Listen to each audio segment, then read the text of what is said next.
Wow, what an excellent performance. Significance of the day. The main significance of Janmashtami is to encourage goodwill and discourage bad will.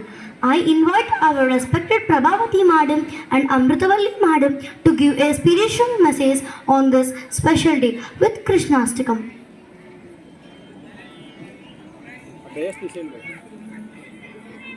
Madam, hello. Once all of you, please say Jai Sri Krishna. Jai Sri Krishna. Jai Sri Krishna. Yes, now we are singing Krishnastakam and followed by the significance of the day.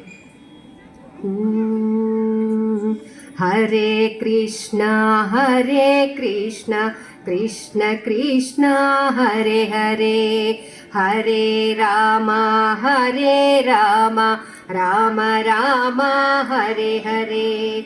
Vasudeva Sutam Devam Kamsachanuramardanam Devaki Paramanandam Krishnam Vande Jagadgurum Atasi Pushpa Samkasam Haranupura Shobhitam Ratna Kankana Keyuram Krishnam Vande Jagadgurum Kudilalaka Samyukta Purna Chandra Nibhananam Vilasat Kundaladharau Devam Krishnam Vande Jagadgurum Hare Krishna,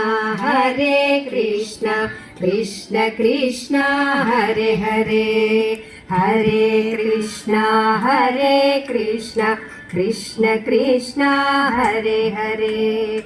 Mandara Gandha Samyuktam Charuhasam Chaturbhujam Barhi Pinchavachodangam Krishnam Vande Jagadgurum Utpula Padma Padraksham Neelajimuta Sannibham Yadavana Siroratnam Krishnam Vande Jagadgurum Rukmini Keli Samyuktam Pilambara Sushobhitam Avatadulasi Gandham Krishnam Vande Jagadgurum Hare Krishna,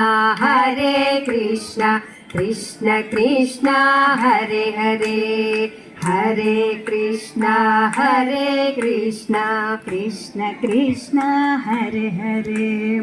Gopikanam kuchadvandva kumkumankitavakshasam Sriniketam Maheshwasam Krishnam Vande Jagadgurum Srivatsankamahoraskam Vanamala Virajitam Shankhachakradaram Devam Krishnam Vande Jagadgurum Hare Krishna, Andaru padali Krishna Krishna, Hare Hare, Hare Krishna, Krishna Krishna, Hare Hare, Hare Krishna, Krishna Krishna, Hare Hare.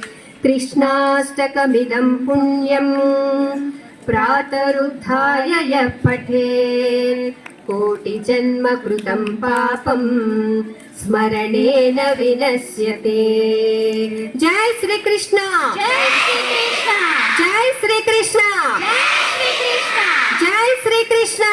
Jai Sri Krishna. Thank you, children.